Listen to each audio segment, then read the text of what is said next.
Manusia yang paling mulia adalah Yusuf, Nabi Allah, anak dari Nabiullah, anak dari Nabiullah, anak dari kekasihnya. Jawab beliau. Suatu hari Imam Ali ibnu Husain, yaitu cicit Rasulullah Shallallahu Alaihi Wasallam, tampak murung, gelisah, seperti orang yang sedang berduka. Melihat keadaan Imam Ali ibnu Husain seperti ini, maka seorang sahabatnya yang bernama Taus memberanikan diri untuk bertanya, "Wahai putra Husain yang cucu Ali bin Abi Thalib sekaligus cicit Rasulullah Shallallahu Alaihi Wasallam, apa yang menyebabkan engkau tampak murung?" Sayyid Ali ibnu Husain menjawab, "Saudaraku, janganlah kau bawa-bawa ayah, ibuku, kakekku. Aku sedang memikirkan nasibku sendiri kelak ketika meninggalkan dunia ini. Apakah aku selamat atau tidak? Ingatlah, kelak pada hari kiamat tidak ada pertalian nasab.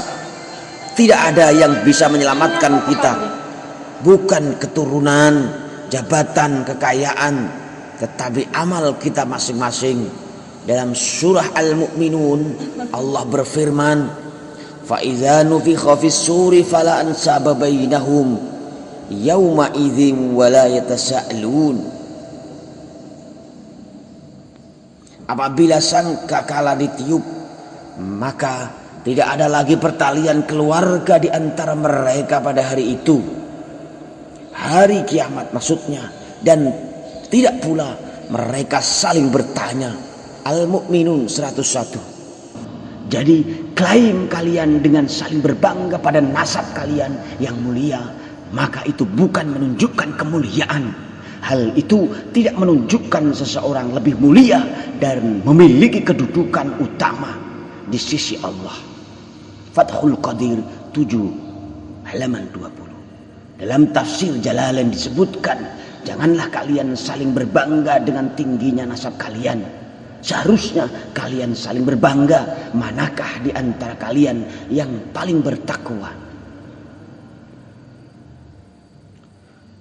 Syekh Asy-Sya'bi rahimahullah berkata, Allah menjadikan kalian berbeda bangsa dan suku, ada yang Arab dan ada yang non-Arab, supaya kalian saling mengenal dan mengetahui nasab satu dan lainnya. Namun kemuliaan diukur dari takwa. Itulah yang paling mulia di antara kalian di sisi Allah, yang rajin melakukan ketaatan dan menjauhi kemaksiatan. Standar kemuliaan di sisi Allah bukan dilihat dari kekerabatan dan kaum, bukan pula dilihat dari sisi nasab yang mulia. Allah pun maha mengetahui dan maha mengenal. Allah benar-benar tahu siapa yang bertakwa secara lahir dan batin, atau yang bertakwa secara lahiriah saja namun tidak secara batin. Allah pun akan membalasnya sesuai realita yang ada.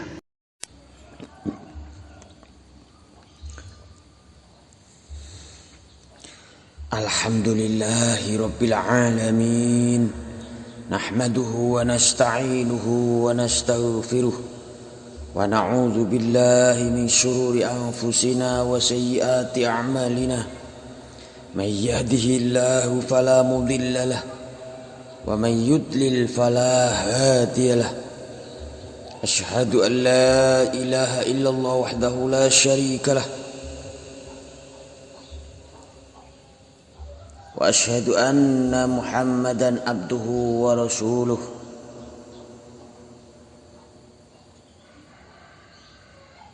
La nabiyya ba'dah. Allahumma salli wa sallim ala sayyidina Muhammadin wa ala alihi wa ashabihi wa man tabi'ahum bi ihsanin ila yaumiddin. Amma ba'du ayyuhan nas, usini nafsi wa iyyakum bitaqwallahil aliyyil azim bimtithali awamirihi wa ijtinabi nawahihi. Wa qala Allahu fi kitabihil karim, Ya ayyuhalladzina amanu taqullaha haqqa tuqatih wa la tamutunna illa wa antum muslimun.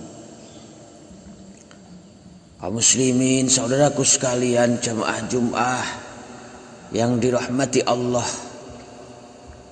marilah kita senantiasa meningkatkan ketakwaan kepada Allah dengan sebenar-benarnya, melakukan perintahnya dan menjauhi larangannya. Dan jangan sekali-kali meninggalkan dunia ini kecuali dengan keadaan husnul khotimah. Kaum muslimin sekalian, saudaraku yang dirahmati Allah, kita semua atau sebagian dari kita mungkin sudah tahu atau mendengar akhir-akhir ini begitu ramai perdebatan tentang klaim keturunan, dan bahkan ada yang sampai keluar hujatan dan cacian yang begitu mengerikan jika didengarkan. Tiada lagi kekhawatiran tentang kesalahan dari pendapat yang diyakininya, seolah di antara kedua kubu yang sedang berbeda adalah wakil Allah untuk menyampaikan kebenaran mutlak yang hakiki dan tak terbantahkan. Padahal kebenaran yang pasti adalah milik Allah semata, yang bakal kita ketahui nanti dalam persidangan Allah di akhirat kelak.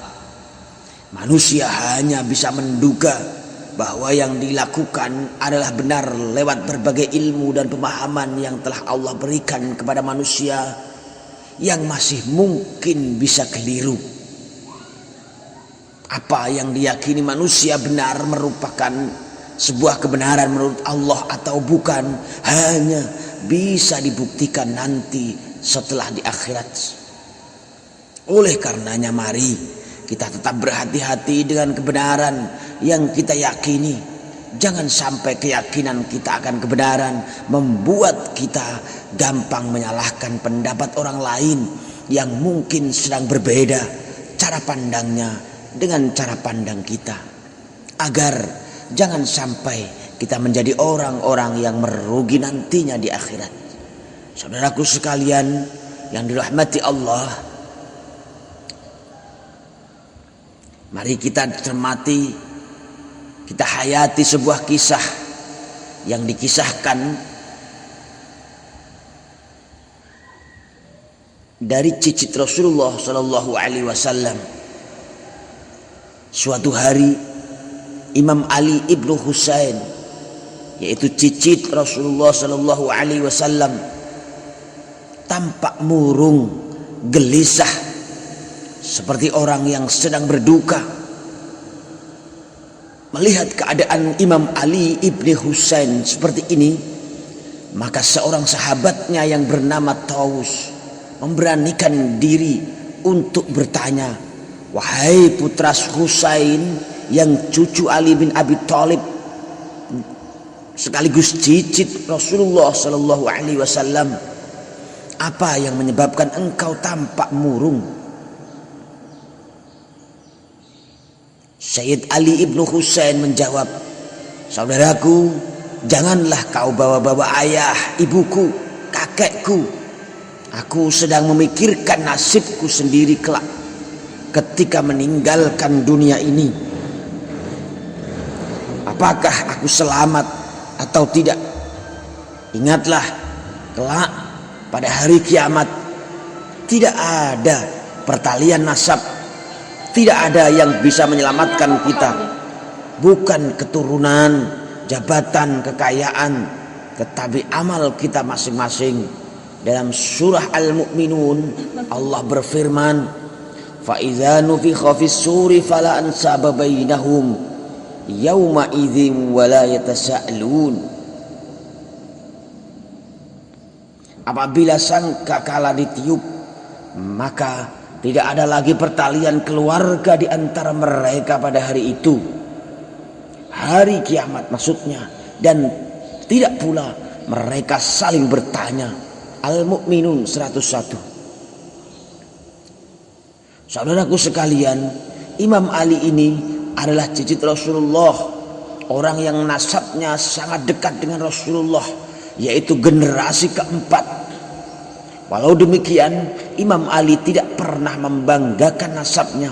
Beliau lebih memikirkan dirinya sendiri. Sedangkan sekarang ini banyak orang yang berpolemik tentang nasab, membenturkan antara habaib dan kiai. Mereka tidak sadar ada yang lebih penting dari nasab, yaitu nasib. Ada orang yang nasabnya bagus tapi nasibnya tidak baik, maka nasab tidak ada artinya. Ada orang mungkin nasibnya bagus tapi ternyata nasabnya justru sebaliknya. Mungkin ini bisa lebih beruntung dari orang yang sebelumnya tadi. Saudaraku sekalian, banyak orang yang membangga-banggakan nasab ketika di dunia, padahal kelak di hari kiamat bukan ayah, ibu, kakek kita yang bisa menyelamatkan kita. Fa idza ja'atis shakhah yauma yafirul mar'u min akhihi wa ummihi wa abihi wa sahibatihi wa banihi.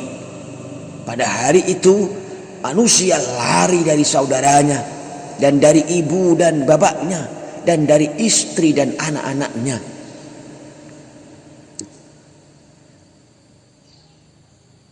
Saat tiupan sangkakala yang kedua, orang-orang lari dari saudaranya, lari dari ayah ibunya, lari dari istri dan anaknya, karena mereka sibuk memikirkan dirinya masing-masing. Likulli imri'in minhum yauma idzin sya'nu yughni. Setiap orang dari mereka pada hari itu mempunyai urusan yang menyibukkannya. Maka Allah menjamin orang masuk surga itu bukan karena nasabnya. Inna akramakum indallahi atqakum. Sungguh yang paling mulia di antara kamu di sisi Allah ialah orang yang paling bertakwa.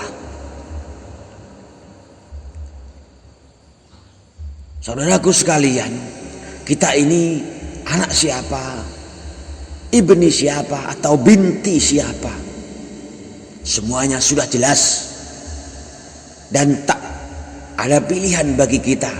Tetapi kita bisa menentukan nasib kita dengan menjalani ketaatan kepada Allah. Inilah yang menentukan nasib kita nanti.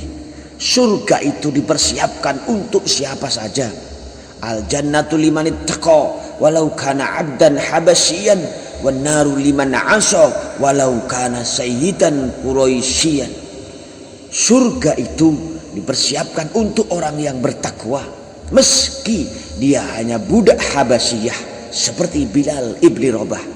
Sedangkan neraka dipersiapkan bagi orang durhaka, walau dia pemimpin Quraisy seperti Abu Lahab dan Abu Jahal. Kaum muslimin wal muslimat, saudaraku sekalian yang dirahmati Allah, marilah kita untuk selalu memperbaiki diri kita. Siapapun kita, keturunan siapa, bagaimanapun nasab kita, karena yang dilihat oleh Allah bukanlah fisik kita. An Abi Hurairah Abdurrahman ibni Sakhr radhiyallahu anhu qala Rasulullah sallallahu alaihi wasallam, innallaha la yanzuru ila ajsamikum wala ila suwarikum walakin yanzuru ila qulubikum wa a'malikum. Rawahu Muslim. Al hadis au kama qala. Dari sahabat Abu Hurairah Abdurrahman ibni Sakhr mengatakan, Rasulullah bersabda, sejatinya Allah tidak melihat pada tubuh atau jasad kalian, juga tidak melihat pada wajah kalian, tetapi Dia melihat pada hati kalian dan amal kalian. Semoga kita dijadikan Allah sebagai hamba yang memperbaiki diri kita sendiri, tidak menggantungkan nasib kita terhadap nasab kita. Dan semoga Allah selalu memberikan taufik, hidayah dan inayahnya kepada kita semua. Barakallahu li wa lakum fil Qur'anil azim wa nafa'ani wa iyyakum bima fihi minal ayati wadzikril hakim wa taqabbala minni wa minkum tilawatahu innahu huwas samiul alim. Aqulu qawli hadza wa astaghfirullahal azim li wa lakum wa astaghfiruhu innahu huwal ghafurur rahim.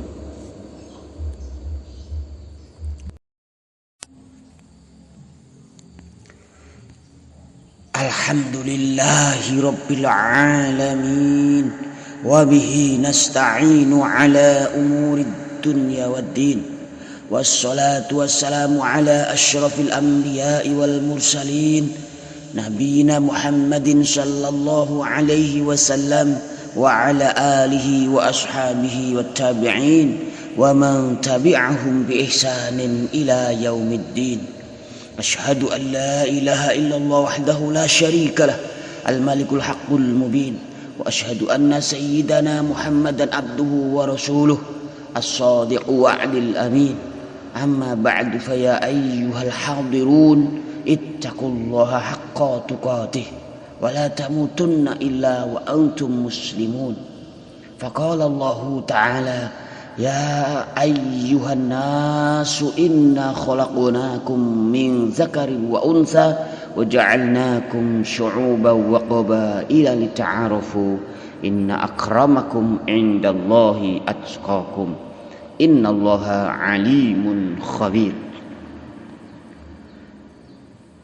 Hadirin saudaraku sekalian, kaum muslimin wal muslimat, jamaah Jum'ah yang dirahmati Allah.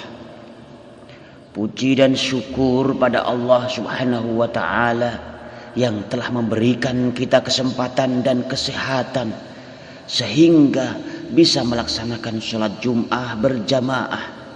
Sholawat dan salam pada Rasulullah sallallahu alaihi wasallam yang akan mengantarkan kita pada syafaat kelak. Selanjutnya kita diperintahkan untuk bertakwa kepada Allah. Pasalnya hanya takwa dan iman yang menyelamatkan manusia di dunia dan akhirat kelak. Saudaraku sekalian yang dirahmati Allah,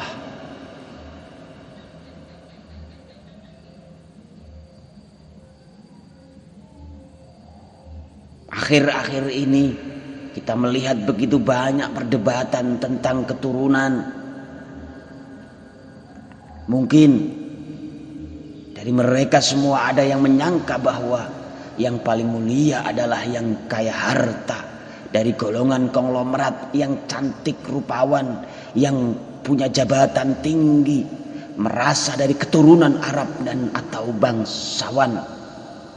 Namun Allah sendiri menegaskan yang paling mulia adalah yang paling bertakwa.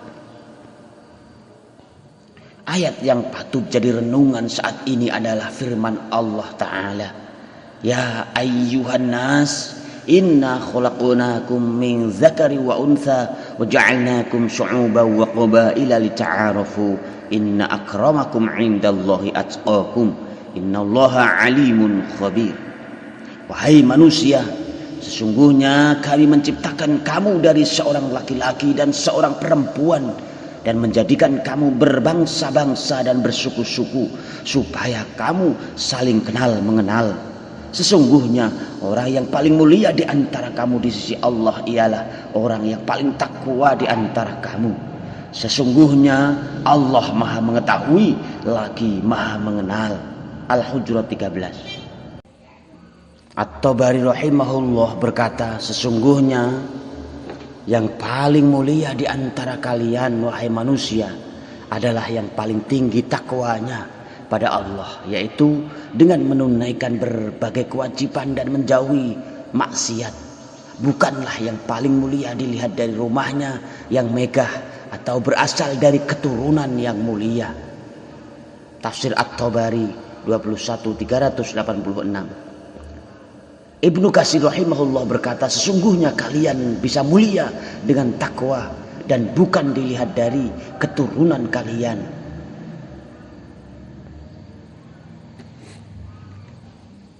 Sahabat Ibnu Abbas radhiyallahu anhuma berkata, mulianya seseorang di dunia adalah karena kaya. Namun mulianya seseorang di akhirat karena takwanya. Demikian dinukil dalam tafsir Al-Baghawi.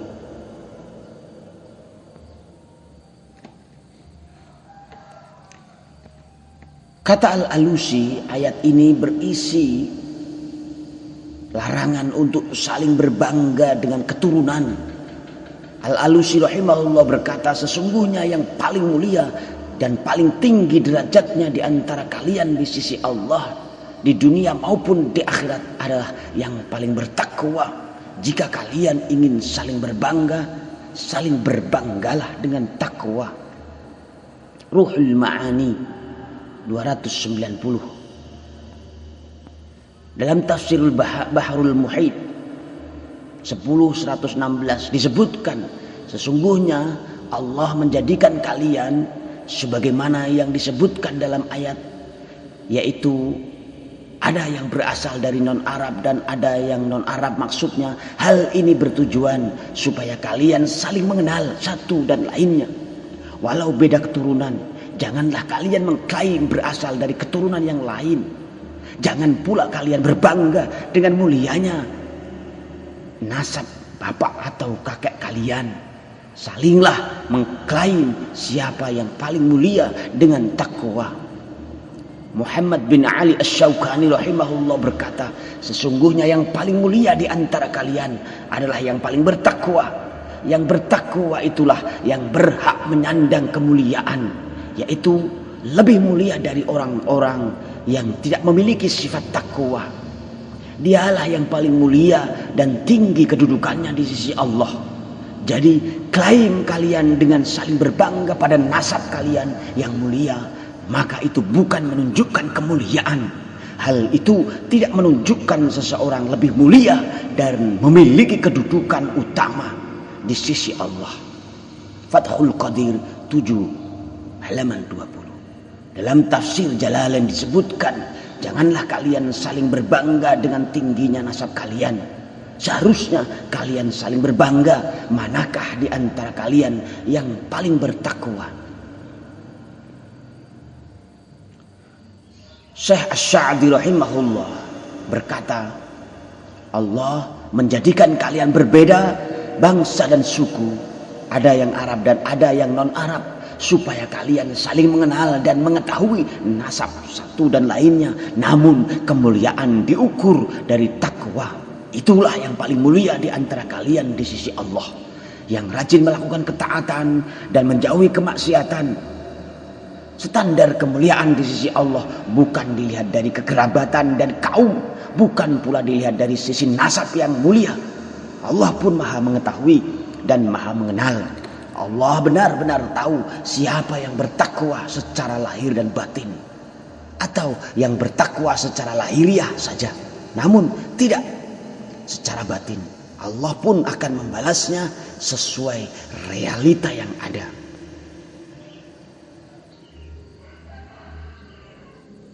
Tafsir Al-Karimir Rahman 802. Banyak hadis yang menyebutkan hal di atas, yaitu yang semulia-mulianya manusia adalah yang paling bertakwa. An Abi Hurairah radhiyallahu anhu qala, su'ila Rasulullah sallallahu alaihi wasallam, ayyun nas akram? Qala akramuhum indallahi atqahum. Qalu laisa an hadza nas'aluka. Qala fa akramun nas Yusuf nabiyullah ibnu nabiyullah ibni nabiyyun ibni nabiyillahi ibni khalilillah. Qalu laisa an hadza nas'aluka. Qala fa'an ma'adilil arab tas'aluni. Qalu na'am. Qala fa khiyarukum fil jahiliyati khiyarukum fil islami idza faqihu. Dari Abu Hurairah radhiyallahu anhu, beliau berkata bahwa Rasulullah sallallahu alaihi wasallam ditanya, siapakah orang yang paling mulia? Yang paling mulia di sisi Allah adalah yang paling bertakwa di antara mereka. Jawab Rasulullah sallallahu alaihi wasallam. Orang tersebut berkata, bukan itu yang kami tanyakan. Manusia yang paling mulia adalah Yusuf, Nabi Allah, anak dari Nabiullah, anak dari Nabiullah, anak dari kekasihnya. Jawab beliau. Orang tersebut berkata lagi, bukan itu yang kami tanyakan. Apa dari keturunan Arab? Tanya beliau. Mereka menjawab, iya betul. Beliau bersabda, Yang terbaik di antara kalian di masa jahiliyah adalah yang terbaik dalam Islam jika dia itu faqih, paham tentang agama. Al-Hadis riwayat Bukhari nomor 4689. An Abi Hurairah qala Rasulullah sallallahu alaihi wasallam, "Innallaha la yanzuru ila suwarikum wa amwalikum, walakin yanzuru ila qulubikum wa a'malikum."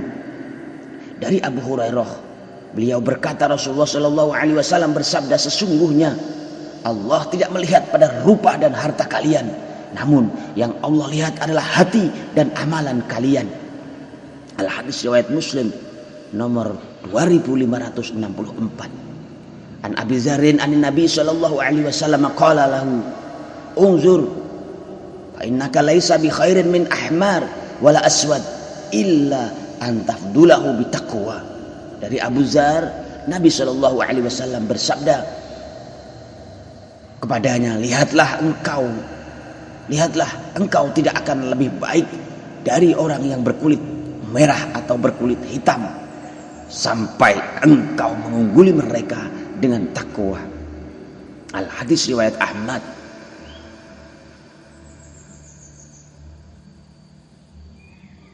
Juz 5 158. Syekh Su'aib Al-Arnaud mengatakan bahwa hadis ini sahih dilihat dari sanad lain. Saudaraku sekalian yang dirahmati Allah, orang yang bertakwa adalah orang yang selalu berusaha untuk patuh pada Allah Subhanahu wa taala dan menjauhi segala larangannya dengan meningkatkan ketakwaan. Seseorang akan lebih mudah untuk menjalani hidup dengan penuh ketenangan dan kebahagiaan. Takwa adalah konsep penting dalam Islam yang maknanya lebih dari sekedar takut kepada Allah. Ini adalah kesadaran mendalam bahwa Allah selalu bersama kita dimanapun kita berada. Kita tidak pernah sendirian. Kesadaran ini diiringi dengan pemahaman bahwa Allah Maha Tahu. Artinya Dia mengetahui segala sesuatu yang kita lakukan, kita pikirkan, kita rasakan. Tidak ada yang tersembunyi dari pandangannya.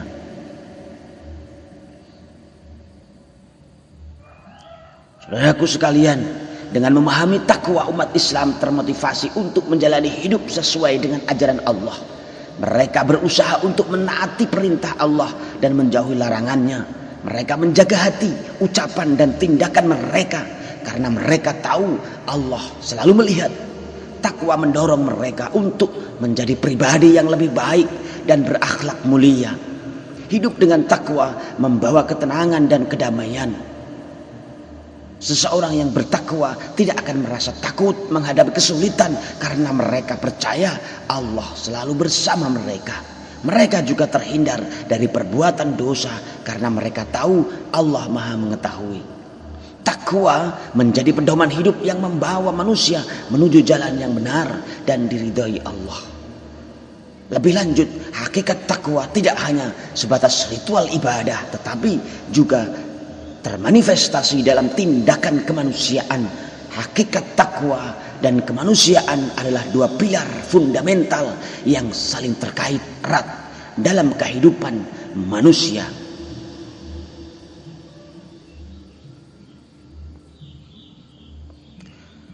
Takwa yang berarti kesadaran dan ketaatan kepada Tuhan merupakan landasan spiritual yang menuntun manusia ke arah kebaikan dan kebajikan.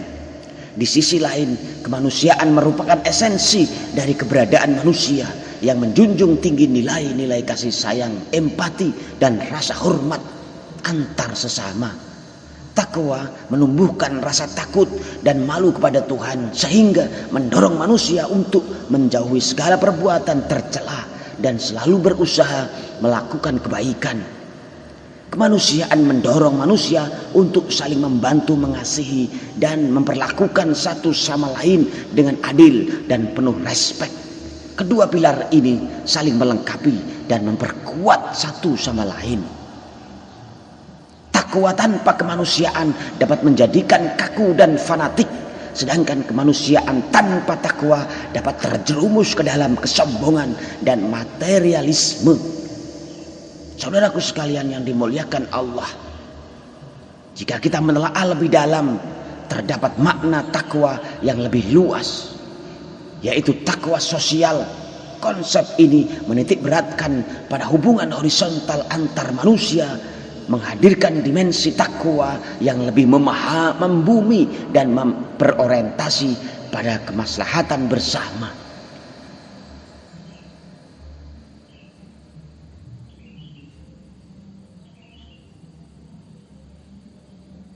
Dalam Al-Quran surat Ali Imran, Allah berfirman, wasari'u ila magfiratin min rabbikum wa jannatin 'arduhas samawati wal ardu u'iddat lil muttaqin alladzina yunfiquna fis sarra'i wad dharra wal kaziminal ghaiza wal 'afina 'anil nas wallahu yuhibbul muhsinin. Bersegeralah menuju ampunan dari Tuhanmu dan surga yang luasnya seperti langit dan bumi yang disediakan bagi orang-orang yang bertakwa, yaitu orang-orang yang selalu berinfak baik di waktu lapang maupun sempit, orang-orang yang mengendalikan kemurkaannya dan orang-orang yang memaafkan kesalahan orang lain.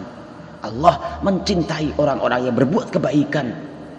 Ayat ini berbicara tentang 4 ciri utama orang-orang yang bertakwa. Saudaraku sekalian, yang semuanya ciri 4 itu berkaitan dengan kehidupan sosial. Pertama, mereka yang berinfak di waktu lapang maupun sempit, menunjukkan kepedulian terhadap sesama. Kedua, mereka yang mampu menahan amarah, mencerminkan kesabaran dan kontrol diri dalam interaksi sosial. Yang ketiga, mereka yang memaafkan kesalahan orang lain, menunjukkan sikap toleransi dan kasih sayang. Yang keempat, mereka yang berbuat kebaikan, membawa manfaat bagi orang lain dan menciptakan lingkungan yang positif secara keseluruhan. Keempat ciri ini menunjukkan bahwa orang-orang yang bertakwa tidak hanya fokus pada hubungannya dengan Tuhan, tetapi juga peduli terhadap sesama dan secara aktif memberikan sumbangsih untuk kemajuan masyarakat. Semoga Allah Subhanahu wa taala selalu menjadikan kita tergolong sebagai hamba-hamba yang bertakwa dan penuh kasih sayang. Barakallahu li wa lakum fil Qur'anil azim wa nafa'ani wa iyyakum bima fihi minal dzikri wal hakim wa taqabbala minni wa minkum tilawatahu innahu huwal ghafurur rahim.